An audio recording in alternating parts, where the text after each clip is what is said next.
This week, it was the epic conclusion to guys, let's be real.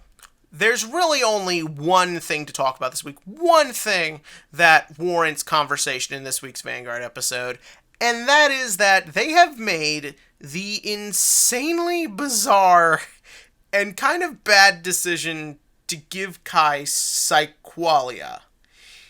Why? Just why?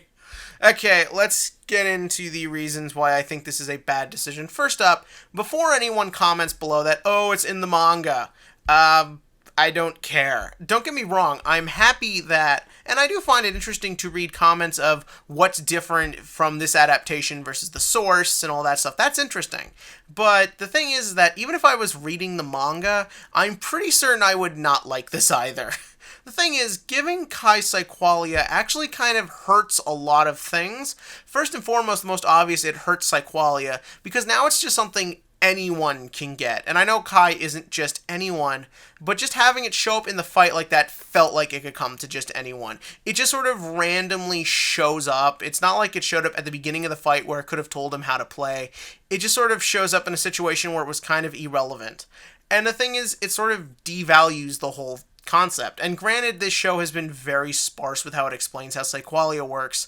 But, well, in the original series, it kind of worked because it was this scary thing. It was only affecting these two people. Like, no one knew where it came from. No one knew what it was. Yeah, you had these three mysterious chicks who kind of knew what it was about, but they were very vague and in the shadows.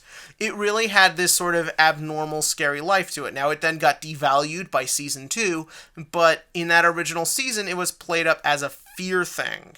And that was mostly how it was played up here, just not as effectively. And then to just make it that, like, Kai just shows up with it is just kind of like, especially because it's pointless. Like, Kai is already at the pinnacle of what a card fighter can become, so why does he need this? What's it actually going to do with him? Oh, he can feel the fights more. He's already obsessed with the game.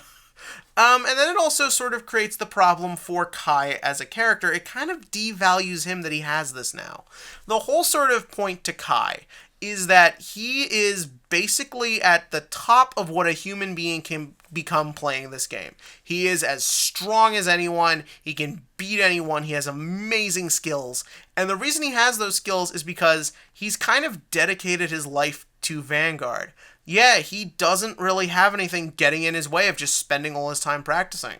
He doesn't have family. He doesn't really have much of a social life outside of playing people. The only thing in this guy's life is Vanguard, and from then you explore the concepts of what that does to him. But the thing is that his strength comes from that. And when you make it now, there is no more need for him to focus on him getting stronger, because now he just has this magic power that just gives him an unfair advantage over everyone else. It makes the whole character just sort of seem a little less interesting, because now he has magic on his side. Again, this isn't so much as a problem for Aichi and Ren, as sort of the point of those characters is how they wanted to become stronger to match Kai, to the point where they were willing to give in and basically let this power consume them. Like, there was a build up to it and a reason for why it was these two people. I don't feel like there is a reason for Kai to have this. I don't think it adds anything at all, and I think it really only serves to take things away and potentially could get more confusing going into the story arcs as they sort of try to get this whole thing undergoing and naturally. I don't know. If you guys like it below, tell me below. The fight itself was just kind of average, all in all. But then in the second half, we kind of move on to the other thing this episode is about. Aichi and Kamui and all of them, their graduation from middle and elementary schools respectively, which was cute. And the scene I really liked was when they get to Card Capital, and also the editing's really weird. Like, during the card fights, I feel like it's edited strangely. And also they mistimed Morikawa's, like, shock to them shooting party favors in their faces. Like, it should have been that the minute those go off, he shows the wide reaction. Instead, the favors go off and then he reacts. That feels like more of a mistake in the editing room than anything else.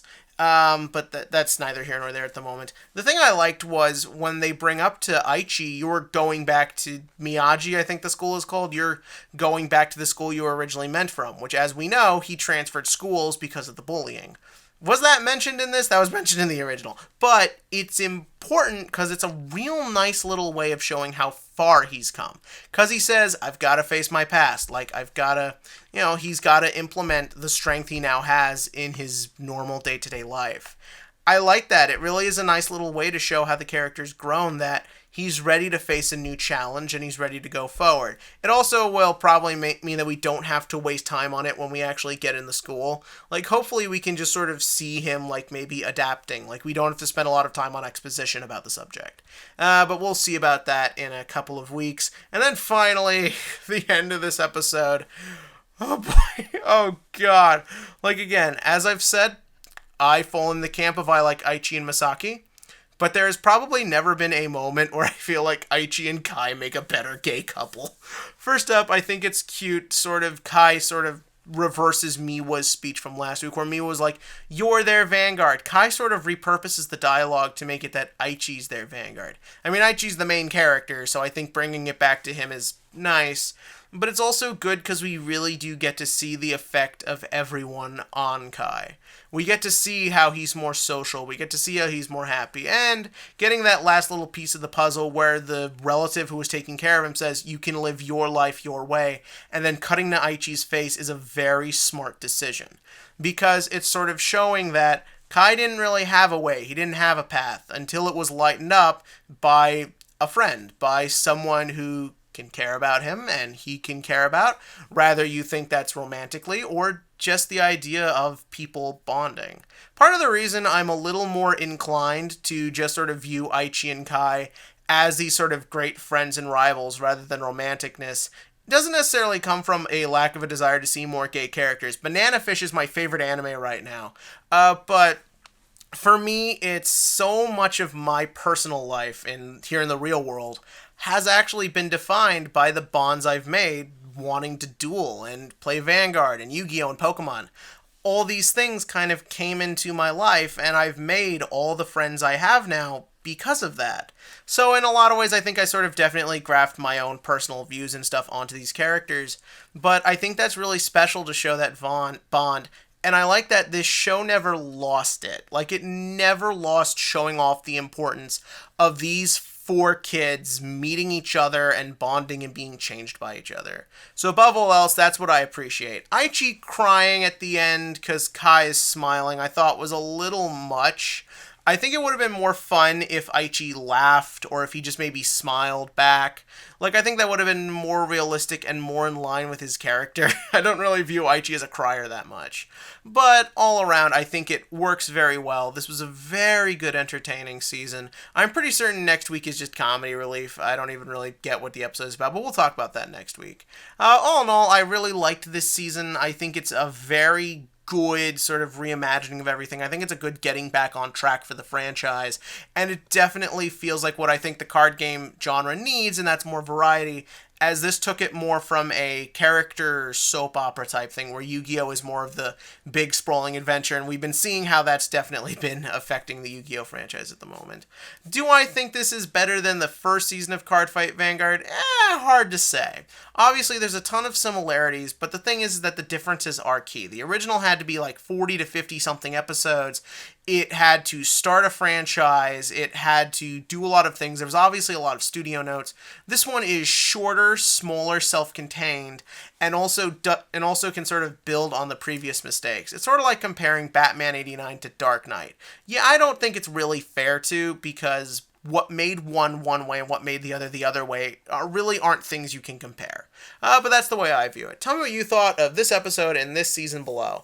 And as for the Vanguard question of the week, Set 2 is out, and what is everyone else talking about but getting their hands on those numbered Phantom Blaster Dragons? Obviously, I'm really just looking to gold paladins at this point, but I wouldn't mind building shadows, especially when the market is so overcluttered with this stuff. By Monday, it'll all be cheap.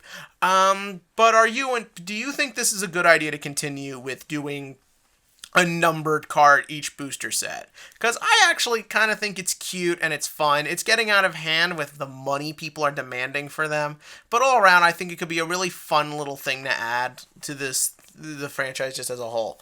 And tell me that below. And as always, click to like, click to subscribe, and join me next week for what looks like a 25-minute acid trip.